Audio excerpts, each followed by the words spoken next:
నీ ఆనందాన్ని పంచుకునే వారికంటే నీ బాధను పంచుకునే వారికే ఎక్కువ విలువ ఇవ్వు.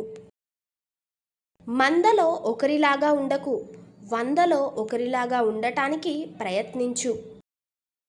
ఎదుటి వ్యక్తిపై మనకు మాత్రమే ప్రేమ, ఇష్టం ఉంటే సరిపోదు, వాళ్ళకి కూడా ఉండాలి.